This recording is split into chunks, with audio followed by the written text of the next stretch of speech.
who is an experienced professional with more than 29 years in the corporate world. So he has worked with big companies like Tata Steel, Voltas, Blue Star. He has a rich experience in TQM activities like business excellence, operational excellence, lean manufacturing, innovation, Six Sigma, green belt holder, knowledge management, safety management, among other things. And he is a regular faculty at MCCIA as well. He'll be accompanied by his colleague, Mr. Hemant Zog. So Hemant also has over 33 years of industry experience, mainly in the areas of sourcing and supply chain, project management, and operations. So he has worked as head of sourcing of SKF. He has driven a lot of strategic initiatives like TPM, Six Sigma, lean manufacturing, TQM, etc. And he holds an additional qualification in materials management with a gold medal, and he is a certified green belt holder as well. So with this brief introduction, and before we start, I would like to make another announcement. Kindly, whatever questions you have, we'll be taking it towards the end of the session. So you can post them in the chat box, and we'll take as many questions as possible towards the end of the session.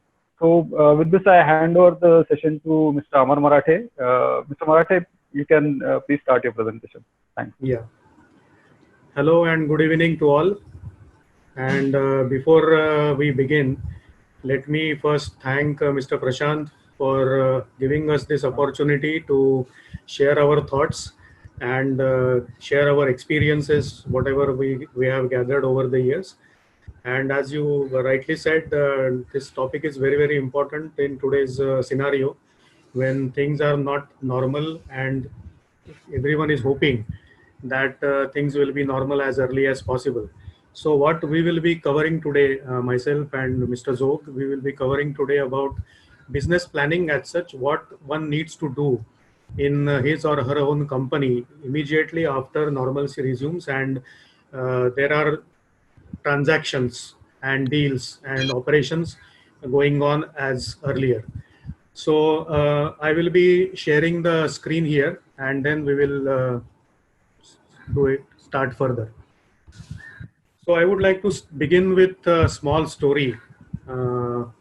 It is related to Akbar and Birbal. Everyone knows Samrat Akbar and one of his Navratans, Birbal.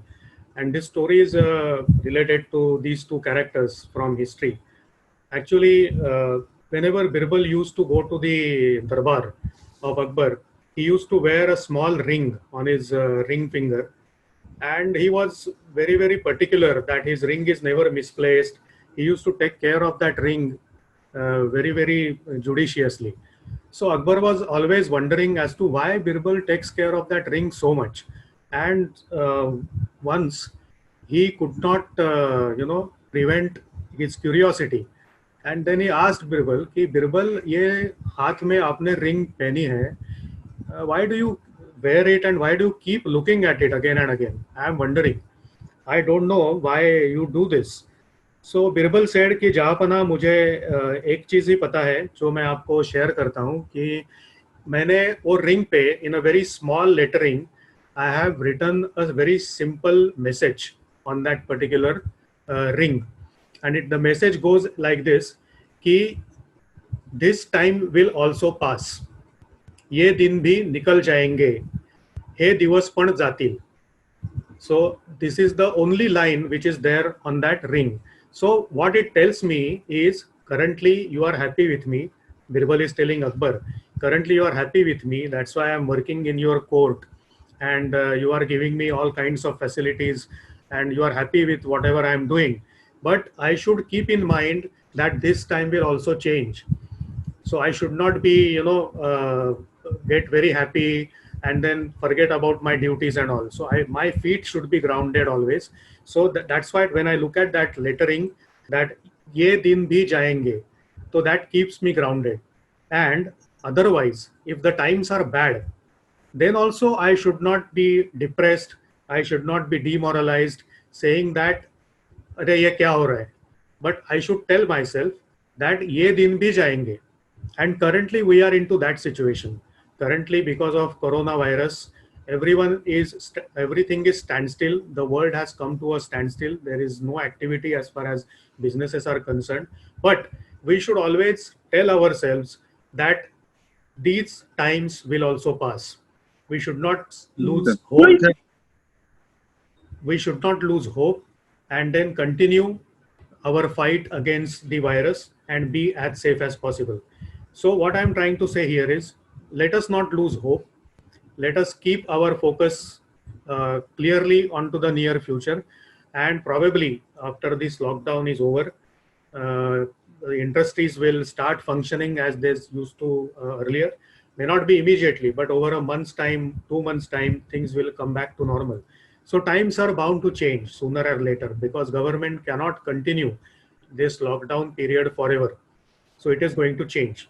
And there are multiple examples in the past also when people have resisted such pandemics. People are aware of the big plague that used to ravage our country maybe 60, 70 years back. And complete villages and cities were routed because of the plague. But still, mankind survived through that. It has risen again. The vaccines were developed, and now people are immune to such diseases. So I am quite sure that coronavirus vaccine will also be available soon to us. Scientists are working on it, and let us not lose hope on that.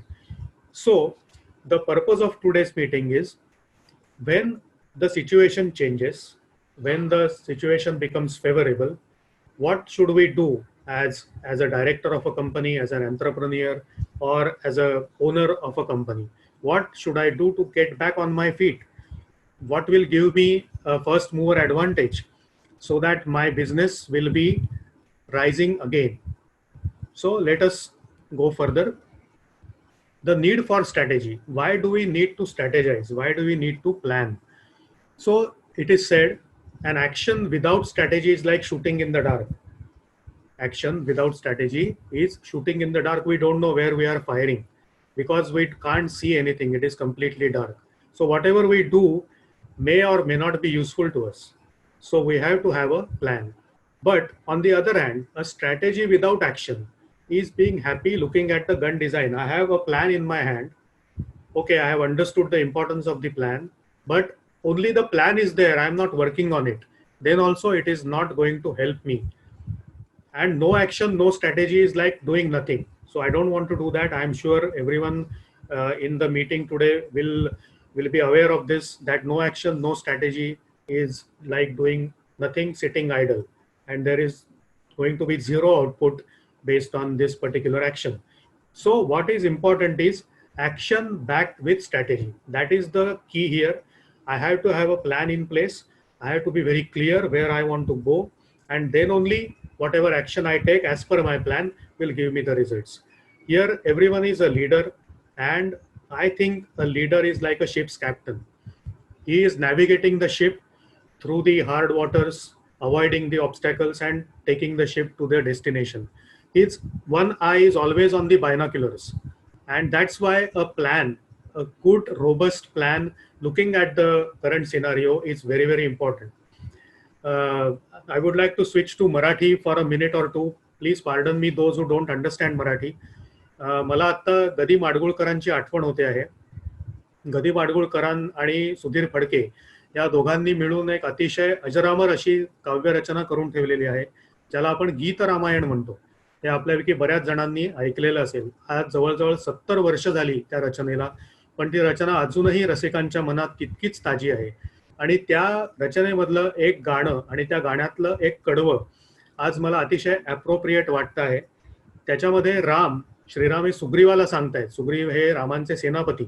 युद्ध रावणाशी सुरू आहे आणि तेव्हा श्रीराम सुग्रीवाला सांगतायत की काय सांगू तुझं शत्रू दमना. शत्रू दमन म्हणजे जो शत्रूला मारतो. काय सांगू तुझं शत्रू दमना, नृप म्हणजे राजा, नृप नोळखिती रणी भावना. म्हणजे you don't have to be, you can't be emotional on a battlefield. नृप नोळखिती रणी भावना, नंतर विक्रम प्रथम योजना. नंतर विक्रम प्रथम योजना, अविचारे ध्येय कुणा साभले. म्हणजे पहिल्यांदा आपल्याला जर विक्रम करायचा असेल तर आपल्याला पहिल्यांदा योजना पाहिजे. If we want to achieve the target we have to have a plan in place. Without a plan, our strategy, our action will not be fruitful. So that's what we wanted to convey this message. So we have to have a strategy followed by proper action. Then only we will achieve the target what we want to do. So before we get into the actual strategy planning process, here I would like to draw your attention to few concepts. First concept we will be talking about is a paradigm. So what is a paradigm? Paradigms are generally defined as a framework that has unwritten rules which direct action. And if you look at current situation, exactly we are in the same situation. It has got unwritten rules. COVID-19 has struck us completely. We have been caught unawares, and that has forced us to take some actions. Currently, we are all fearful. We are very careful about what we touch. We are following social distancing and all that. So a paradigm has, the COVID-19 paradigm has created a framework for us, which has unwritten rules of our behavior. And that is why we are being safe. So current situation is the biggest paradigm for entire world for some more time. So we have to face this reality that this situation is not going to change quickly, and we have to be prepared to tackle this situation, and we have to change the way we live. This is a very, very important thing that all of us have to understand. There, when in front of the virus, there is no difference whether you are rich or poor, whether you are educated or non-educated, where you are living in village, it is not going to make any difference. And we have to understand that our style of living is going to change at least for a year or two. The way we were dealing with people, the way we were conducting our business is not going to remain the same at least for some more time. So we have to understand that. So what a paradigm shift is this concept, which was propagated by the physicist and philosopher Thomas Kuhn. He has particularly propagated this idea, this paradigm shift, and therefore the underlying assumptions also we have to understand. Key, what are we trying to achieve in this period of difficulty? And true paradigm shift, what Thomas Kuhn says, true paradigm shift represents drastic and sometimes uncomfortable change. This is what he had said few years back. And now we are today seeing the reality. Exactly that is what is happening today. It is all uncomfortable change for us. We are not comfortable staying at home. Last 40 days, everyone is stuck at home. Whatever possible to do, we are doing that. But it is not a normal situation. It is uncomfortable for everyone. Therefore, these events can meet resistance because today we are organizational leaders and today we are being forced out of our comfort zone. Nobody is comfortable. The way we are going to do business is going to change in the next near future. So that's why we have to be prepared for this, and how to prepare for it is what we are going to see in next half an hour or so. So the situation we have seen that it has risen in a crisis mode. The situation has risen as a crisis. It is not only limited to our country, but entire world has been gripped by this particular crisis situation. So we have to be ready for facing this situation in coming months. This is a graphical representation. We had earlier normal paradigm. There is a crisis, and now we are trying to reach to a new paradigm. There will be anomalies, there will be incommensurability whenever whatever we are trying to do, and then sometime in a 6 months or a year or so, we will reach a new paradigm where we will set a different set of rules. The way we conduct business, the way we conduct meetings, the way people gather together, the way people eat together, the way people attend movies or sports events. So everything is going to change. It will create a new paradigm in our lives, and we have to be ready to accept that, both as a director of a company, owner of the company, or as an individual at our home also. Everything is going to change. We have to face that reality. Then there is something called as a disruption. So what is a disruption? If you look at only business parlance, disruption is an innovation that creates a new market and eventually disrupts an existing market. Market disruption is a sharp, rapid weakening of market performance in response to external forces. This is exactly what we are seeing today. there is a total chaos in the marketplace. Nobody is sure what is going to happen. Everyone is worried. My bottom line is going to be affected. My top line is going to be affected. And it is happening because of external force, that is the virus. So everyone is experiencing that. Nothing more is required to be said in this particular aspect. But there are different types of disruptions. Let us quickly glance on that. New market disruption. Now in current situation, it has created a whole new segment for a few people. Like people who are making sanitizers, people who are making face masks, people who are making gloves. It has been a boon for them. It is going to be a boon for them. So it is a very positive thing, though it is not very positive for the mankind as a whole. But as an individual group of people who are making these products, it is going to be a good next 6 months or a year or so. So this is a new market disruption. There could be technological disruption. Example is selfie camera. Technological disruption is better technology in existing market. So introduction of a selfie camera. Now people are coming with higher and higher pixels so that the clarity of the picture goes up. So that is a technological disruption. And there is something called as innovation. So can we say paradigm, disruption and innovation are same? In a way, they are same. A small innovation can lead to a disruption, can lead to a paradigm shift. For example, I would like to draw attention to the concept of Ola and Uber.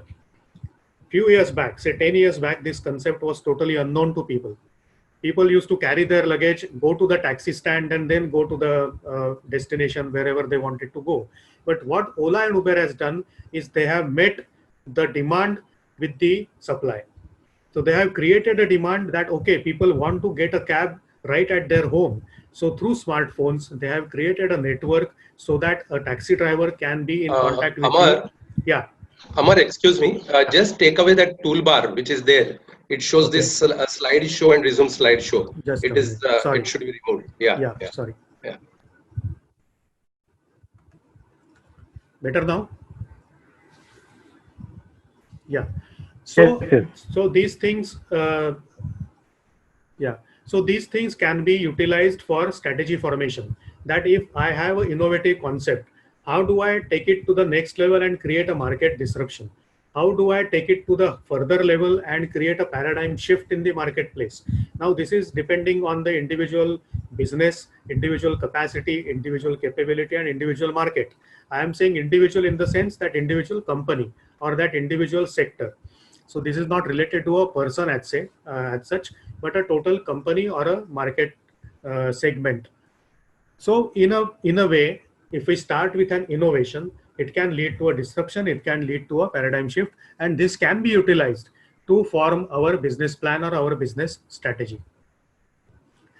Coming to the strategy planning process per se, this is a figure which describes as to why strategy planning is important. The first and foremost thing which everyone considers is the bottommost thing is business continuity. When you start a company, you want to carry it for 50 years, 75 years, 100 years, even more. That you want your generations coming down the line should take the business forward. So that is the business continuity, business sustainability is at the heart of strategy planning. Then that business continuity, if you want to achieve that, then your business has to be profitable. Otherwise, your business will go down sooner or later. So your business has to be profitable. In order to be profitable, you have to have a decent market share in the chosen market segment. If you have market share, how do you get market share? It comes through satisfied customer base. And in order to satisfy your customers, you have to have products and services, whatever is your product, what is your service, with PQDSR. That is product quality, delivery, safety, and response. So you have to have all these qualities in your product and service in order to get a satisfied customer, in order to increase your market share, in order to increase your profitability, and in order to ensure business continuity. So if this chart is very important as to why we should strategize. Then this is something called as a strategy pyramid. At the basis of your strategy plan, there is always vision, mission, and values of your organization. These are the basic framework on which the entire company is built. Now, for example, I have worked with Tata. Tata says we will do the business ethically. We will not be involved in any corrupt practices. That is their value. And they don't want to go outside that particular framework. So that is why that is important to have your framework. Each company will have its own framework. It will have its own basis on which they are building the business.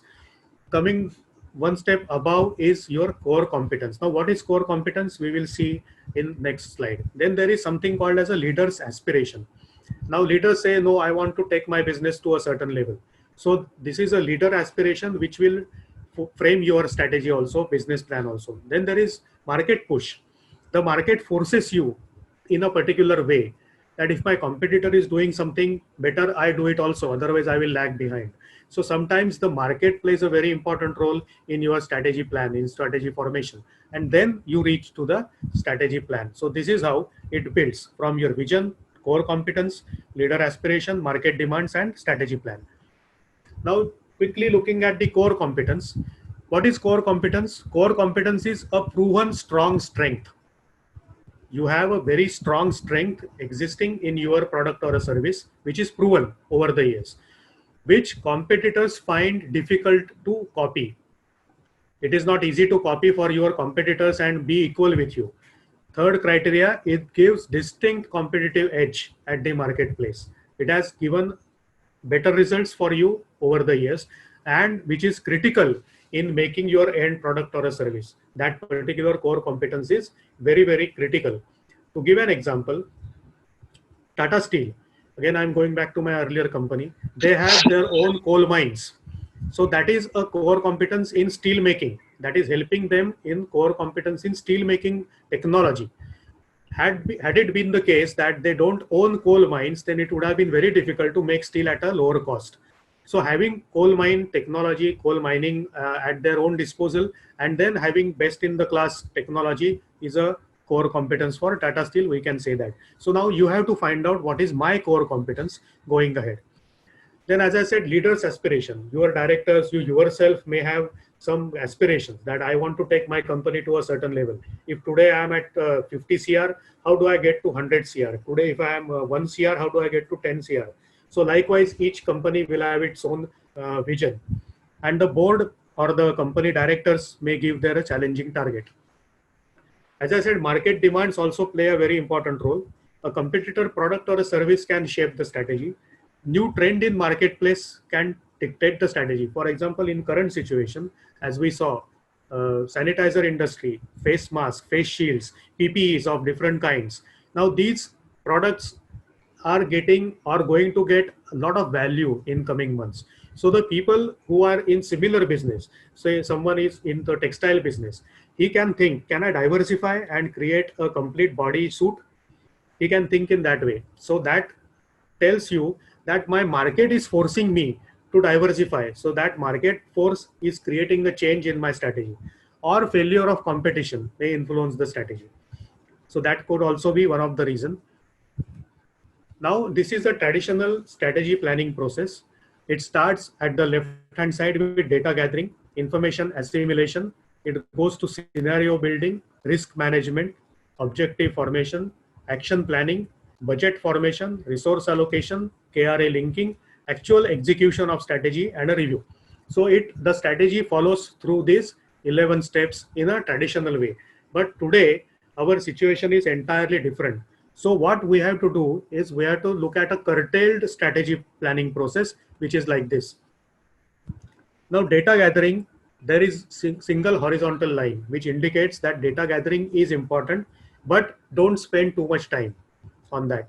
Data gathering, there are multiple tools available, but don't spend too much time on that. Go to the information assimilation stage quickly. And that information assimilation stage can be done in a different way. There are multiple tools available, and each company can use the tool whichever is suitable to them. For example, you can use pastel analysis, you can use Michael Porter's 5-force analysis, you can use a BCG matrix, so on and so forth. Each company can find its own requirement and suitable tool to assimilate the information which has gathered. Now, don't indulge into scenario building at this stage. You have to think If you are in a particular industry which is going to be negatively affected because of the COVID situation, don't go into a scenario building phase. Just look at the pessimistic way that my industry is going to be affected in a negative manner. So think in a pessimistic way at this point in time. Risk management is very, very important. Whatever I'm going to do, I have to evaluate the risk. There is no way I can skip that stage. Then objective formation. Again, quickly form objectives through the scenarios. What do I need to do? I need to convert the concrete actions, concrete objectives, which will lead me to proper action. So that's why action planning is required. Budget formation, no. Don't spend too much time. Whatever is required to be spent, spend it.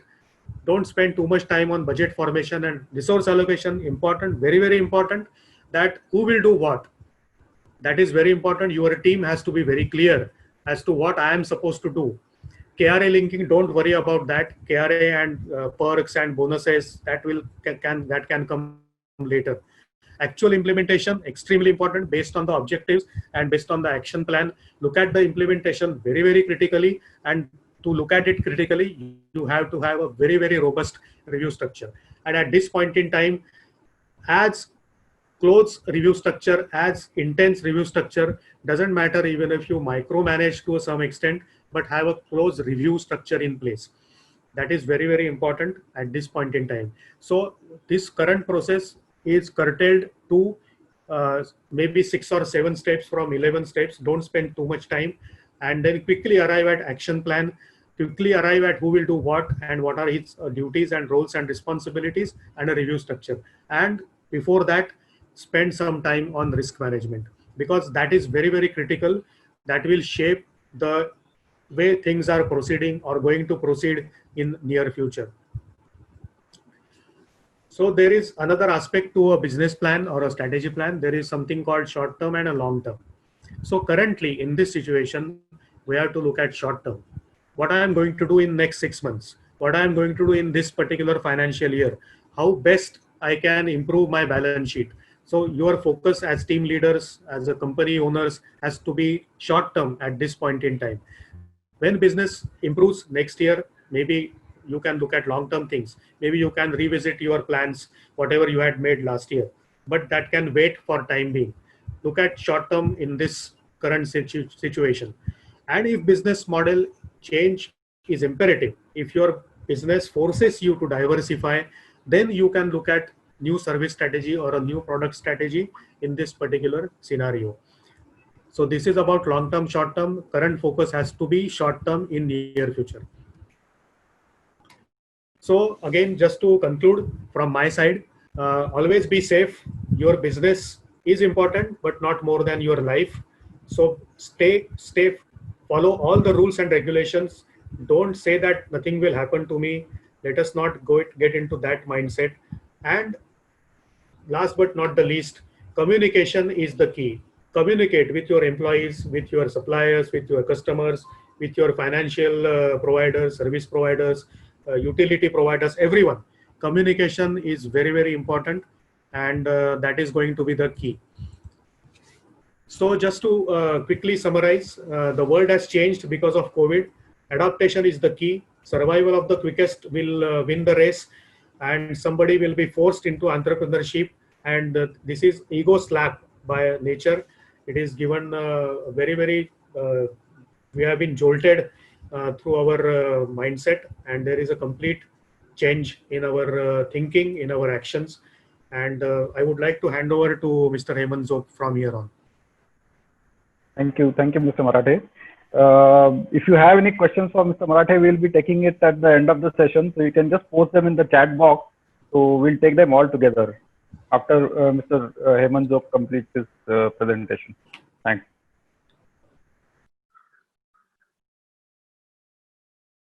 So am I audible? Yes, you are. Yeah. So here where Amar left you, just couple of points on that. When you say world has changed forever, I don't say necessarily forever really. I mean, it's maybe 2 years. But in this 2 years, adaptation will be the key. You will have to adapt a lot of things. And survival of the quickest, not fittest, quickest. And you will have to make yourself fit. for that quick survival. To do things quickly, and want to lay emphasis on entrepreneurship, because this is what our country needs, according to me. So definitely these are some of the focus points that post-COVID will bring us. Now, what will really significantly change? When we say that the world will change, what will really significantly change? You will see that social interactions will change. Working styles will change. A lot of us have started working from home, and let me tell you that a lot of companies, like even TCS, just giving an example of TCS has said that 70% of their people forever can work from home. So the work style will definitely change. Internet usage will absolutely go to the top. See what we are doing today. We are definitely depending on internet. Had we not got internet, just imagine what would have happened. So internet usage will be another significant change. Health consciousness.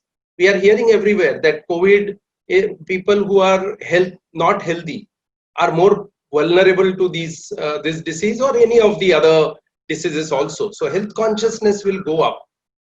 Priorities of life will definitely change. Business model will change. Totally business model will change. And the education industry will go through a significant change. Lot of schools, lot of colleges, lot of management institutes, and I am a guest faculty at management institutes, and institutes are already thinking of going online and conducting lectures through online webinars, kind of, or Zoom. So some have already begun also. So this is what primarily will change. What will significantly change are these kinds of things. And therefore, Amar was talking of risk analysis. So whenever you have to talk of risk, you have to prioritize your risk. And Amar did not cover SWOT because I think lack of time. But you will have to, in the strategy planning, you will have to do quickly your SWOT, because your weaknesses and your opportunities and your threats have changed. Your strengths probably have changed. So when you do the risk analysis, this is the matrix that I would like to definitely emphasize on. On one side is the consequence, the second side is the likelihood. And you can always attend to the risk 4 ways. And I call them 4 T's. One is transfer of risk. Second is termination of a risk. One is tolerate the risk, and treat the risk. And these 4 have 4 significant situations depending on if the consequence is high, then you have to either talk of transfer or termination. And if the consequences are low, then you have to talk of tolerate and treat. And if the likelihood is high, then definitely termination and treating is a must. Whereas if the likelihood is lower, then probably, and some of the risks you may have to tolerate. You can't eliminate all the risk. If you have to travel somewhere, and okay, even post-COVID, if it is going to be absolutely necessary, you may have to tolerate certain risks. Now, for example, post-COVID, whenever we will travel, we will have certain risks definitely till the vaccine is found. So you will have to tolerate certain risk, and you will have to take the precautions which you can take. So this is where I talk of risk prioritization. Now this is, don't get scared by the laundry list, but just indicating which industries may go down for next 2 years at least. 2 or maybe possibly 3 years. And if we are lucky, maybe a little less. But job market, which is a huge industry today, definitely it will go down. Retail industry, shopping malls and things like that, absolutely go down.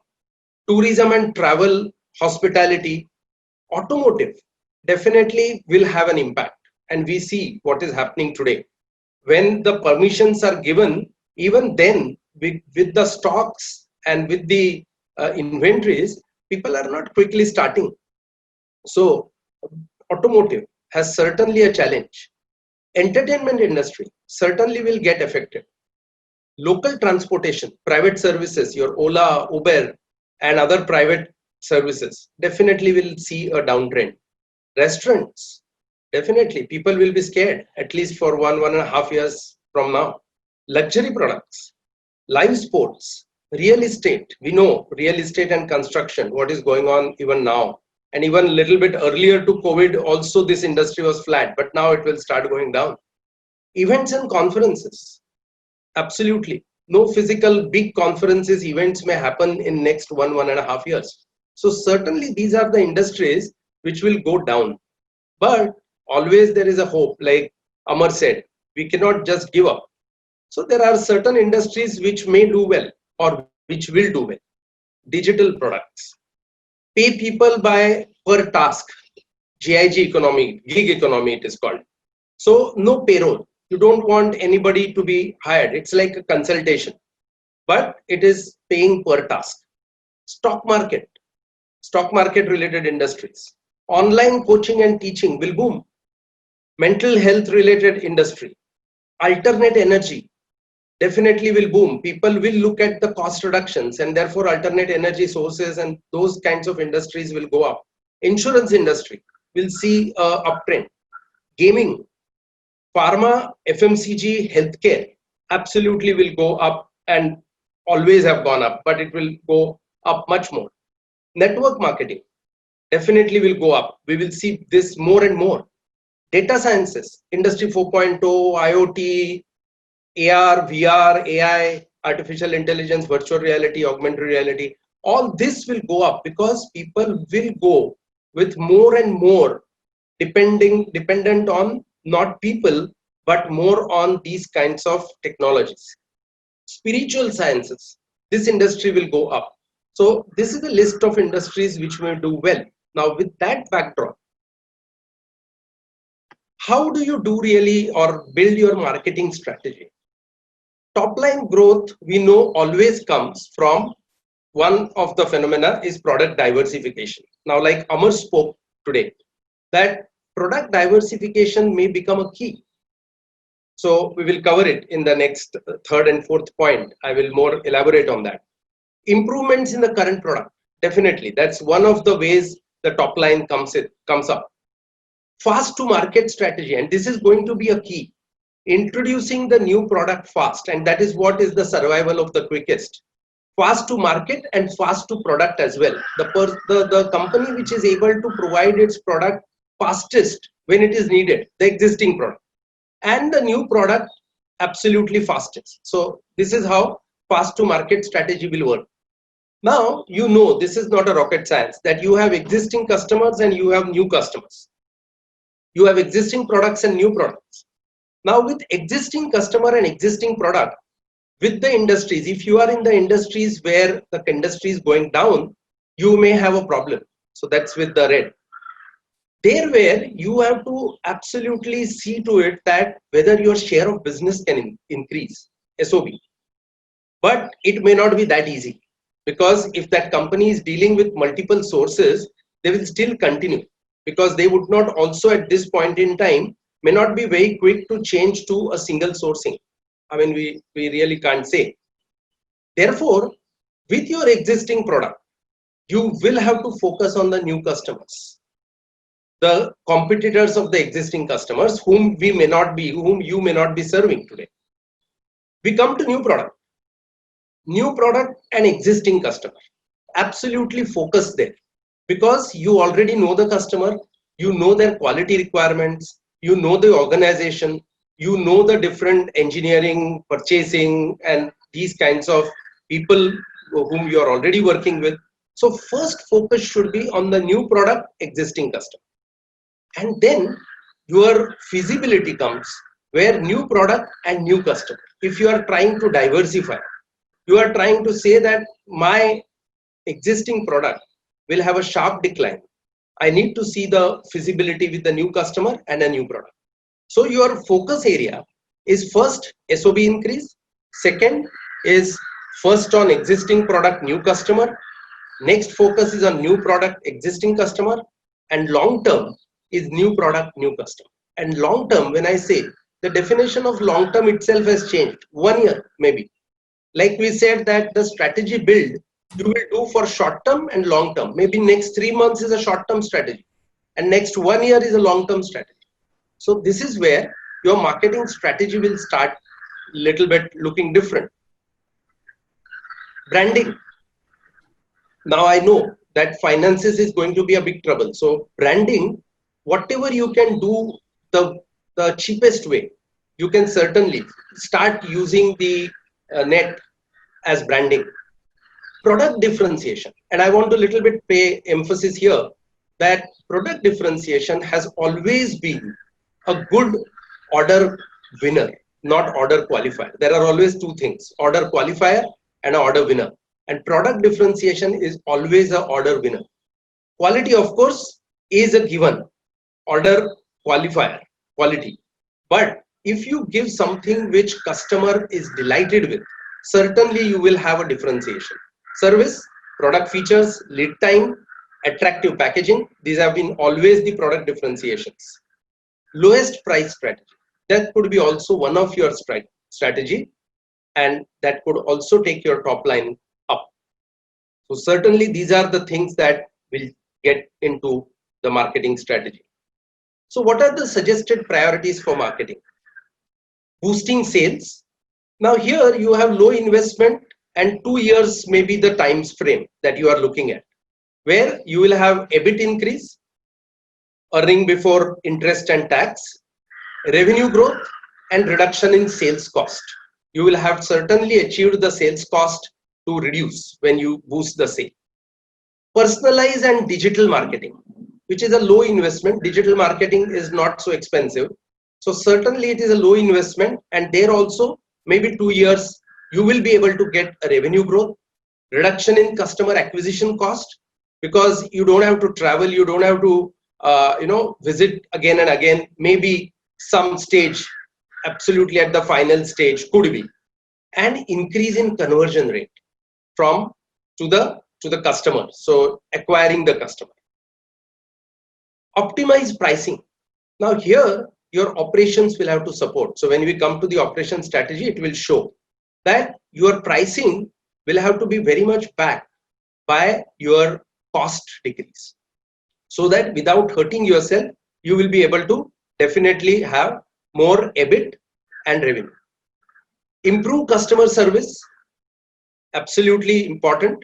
Again, moderate investment, maybe 2 years as a payback, and reduction in customer service costs. This will certainly give you the reduction in customer service once you start improving your customer service. Prioritize and accelerate your research and development and NPD. New product development acceleration is going to be the key of future. This is again a low investment, and you will get definitely 3 years payback. Fast to market and reduction in R&D cost. You will, once you start accelerating your R&D projects, your total R&D costs will also come down. So it is two-way helping you. Now I come to operations. The first part is, of course, the traditional operations, that location, and if it is existing and is expanding, then the strategy of location will be still important. And expand at the existing location or select in the new location. So first, my emphasis here would be, right now, don't try and expand much. First, try and utilize layout. That is my next point. Layout of the facility to get the lowest cost.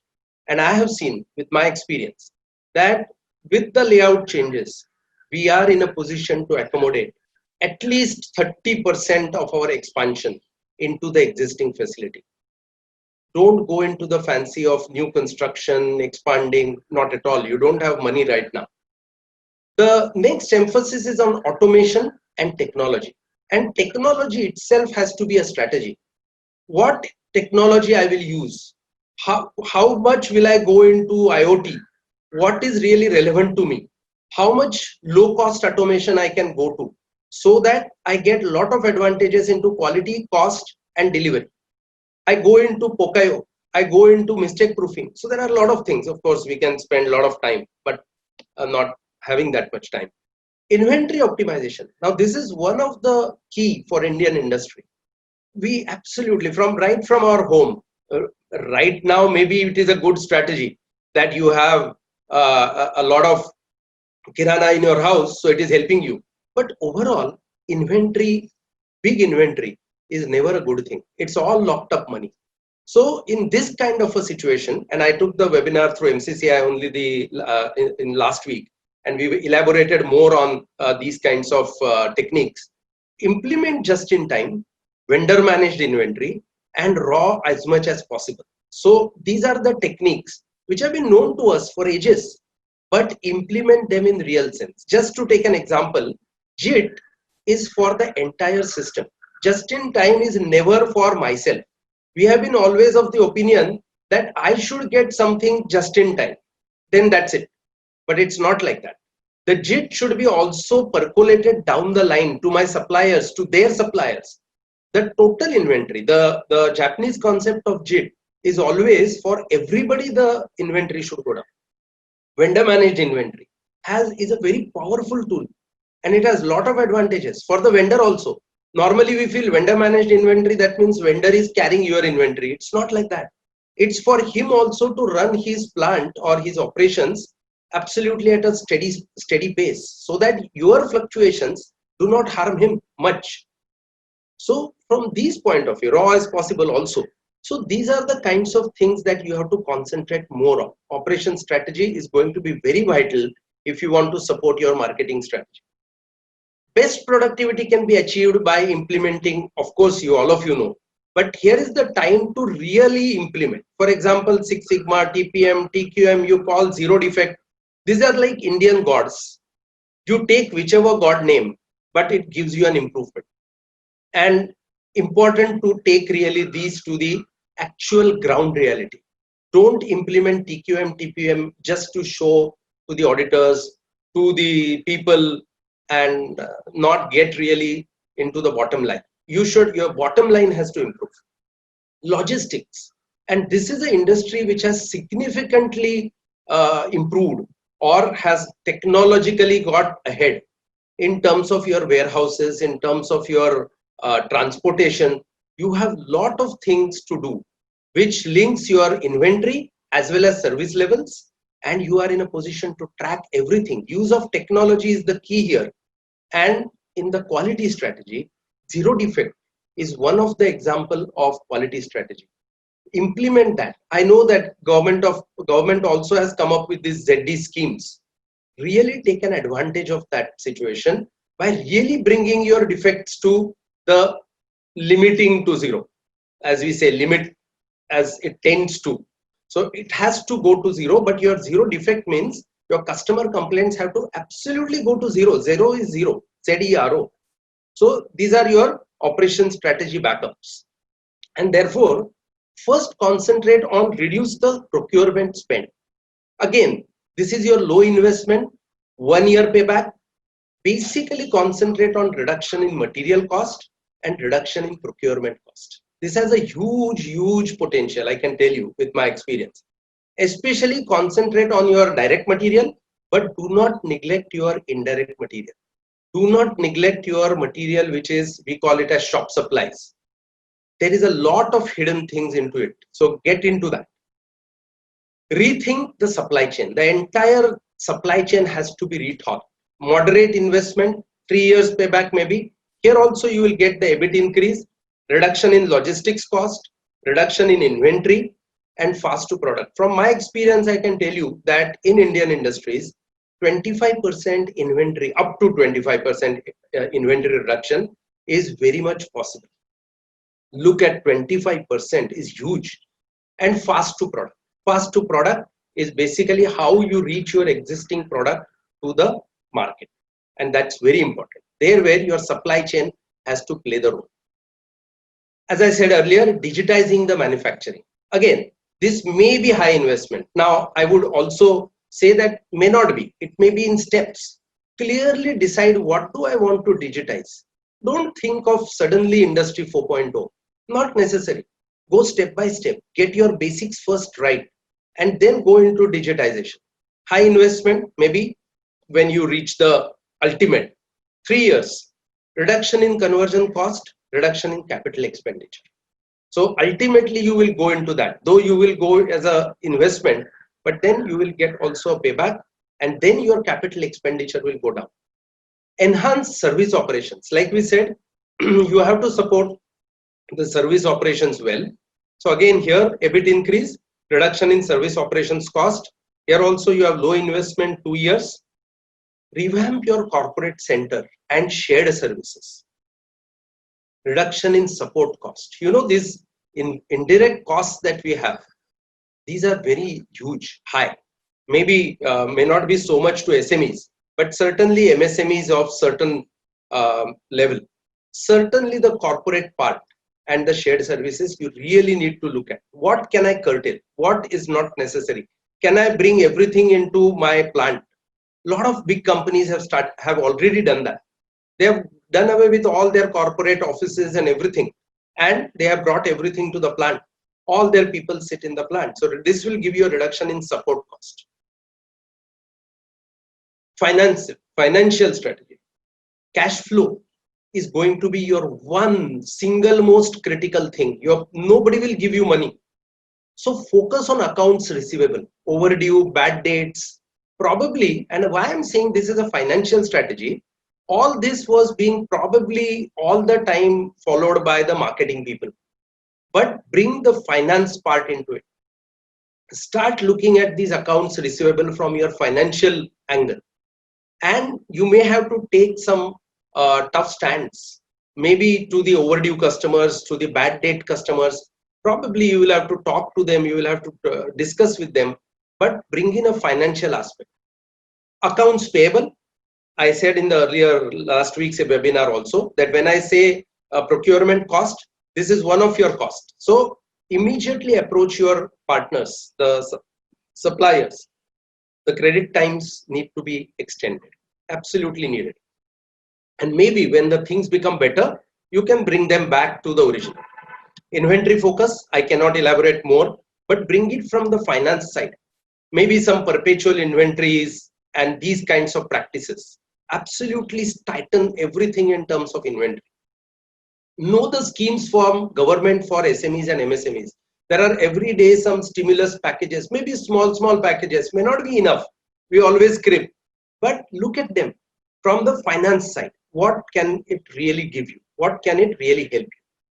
Clear investment plan. Have the clear investment plan, and priorities are low cost automation, research and development, digitization can be your focus areas. Maybe marketing also, couple of things, but have a clear investment plan agreed with your finance head. Absolutely necessary. So this is something related to finance. Most important, HR. People is the key, and like Amar said, safety first. Nothing comes against safety. First is safety. But at this point in time, now I know it's going to be really a tightrope walk, because on one side you have talent retention, on the other side you are going to talk of certain, maybe for certain time frame, the wage cuts, or maybe wage converted into fixed and variable and things like that. It is not the subject of today, but it's a big subject, and this is definitely going to be one of the key. At the same time, focus on your talent retention, but this is the time for you, and don't read me wrong, but get rid of unethical and bad attitude people. Everything can be corrected, attitude cannot be corrected. So absolutely get rid of such people. Right size your organization, and that's the word. It's not downsizing, it's the right sizing. And maybe lift up the what should you say, skill requirement, that I may be requiring now somebody to do data analytics for me because I am going digital. So lift up your people also in the process, train them. Compensation is another strategy. Need not be you are the best paymaster, could be at 75 percentile, but decide that strategy very clearly. Training, development, multi-skilling, and this is going to be your key, multi-skilling. Because if you want to right size, and especially I'm talking to my manufacturing friends, that multi-skilling is going to help you to right size your organization. Not only that, you will be your dependability on the least number of people in a shift, because when you are going to talk of 12-hour shift, you will have to divide your people into 2, not 3. So you will have to really look at multi-skilling in a big way. So this is going to be your HR related strategy. And this is going to be really important. So this is where I end. If there are any questions, otherwise, thank you for your participation. All the best in the fight against COVID-19, and I'm sure we will all do well and we will come out winners. We have to support the government and we have to do everything. We are at your disposal, Amar and me. All the contact numbers and everything are here. And I would like to also thank Prashant for giving us this opportunity, MCCIA, and the people who have made this possible, the controllers from the IT team. Thank you very much. And thanks. I think we have time for a couple of questions. So since you're just finished, I think you can answer this. Pankaj wants you to elaborate more on RAP. Okay, so raw as possible is basically the technique where if you are having the variants in your product, up to a certain stage, try and standardize your product and put that product as an inventory in your stores, and from there on manufacture your variants. So that is raw as possible. I'm not saying this is possible for everybody, but look at it from that perspective. Raw as possible has a huge advantage. So wherever you have a single product but different variants, you can certainly do this up to a certain stage. That's raw as possible. Okay, Mr. Amar, Sujoy wants you to explain PQDSR in detail again. Yeah, basically what it means is, as Hemant sir said, you have to create a differentiation through these techniques. PQ is product quality, delivery, service, and your response. So basically, based on your own function, based on your own product and service, you have to create a differentiation through these means. Should I improve my product quality so that I grab more and more market share? Should I improve my response level? Should I increase my service quality so that people are attracted towards me? So you have to create a differentiation through these means. Okay, and Deepak is asking, what are the things that are not going to be affected by the paradigm shift or disruption? I think though industries in a broad manner were covered in our presentation, that which are likely to be affected, which are likely not to be affected. So I think that presentation slide was quite clear on that. Right. So details have already been given on that. Yeah. Okay, so I'll just scroll through the chat bar. So Mr. Zog, this is Pratik Sharma. He's asking, what is your comment on product as a service in manufacturing for MSME? Did you get the question? I didn't. No, I didn't. So Pratik, can you just ask your question? Pratik Sharma? Hello. Yeah, can you hear me? Yeah, Pratik, we can hear you. Pratik, yeah.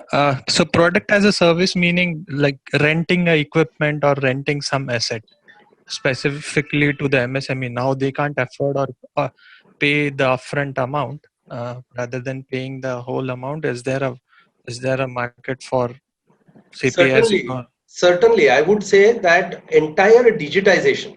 Okay, so suppose somebody, and I know Pratik your background, so blockchain, for example, if you are in a position to do something related to a standard blockchain application, and instead of selling it, maybe if you are able to rent it out, if you are able to give it for use, I think these kinds of things, the service industry, service as a product, will be very much very much beneficial in these kinds of products. So like technology, if you are able to rent it out, for example, I know people who are from machining background, there used to be a grinding cycle monitor equipment that we used to have. Now there's a very costly equipment, but some grinding wheel manufacturers used to rent it out, used to give us as service product. So these kinds of things may help because people are not wanting to invest. And certainly, I mean, why not? I mean, it depends on what kind of service product you are talking about. But certainly, I think it has a good future. Yeah, thanks. I just got a message from our IT team that we need to stop in a few minutes. So, just one question: will you be able to share the PPT for the benefit of the participants? Frankly speaking, we have decided not to share the PPT. If anybody is interested, we can Okay. a little bit more go into it and talk to them and all that. Sure. Yeah. See, Mr. Prashant, Yeah. our telephone and email details are there in the presentation. Maybe Okay. you can share those to the members, and those who are interested to know further about many things, they can contact us Sure. directly. We are Sure, open for sure. any phone calls, any mails, anything. No issues. Absolutely. Okay. Absolutely. Okay. Thanks a lot. Okay. Thanks, Mr. Amar and Mr. Hemant, for taking out your in detail about the strategies. When you say that times are bound to change and they'll change a little faster so that we can get on with the new normal way of life. So thanks a lot. I think we need to end the session now. Yeah. So thanks a lot once again, and thank you everyone for participating. Thank you. Thanks everyone. Thanks, Thank Prashant, and thanks MCCIA. Thanks a lot.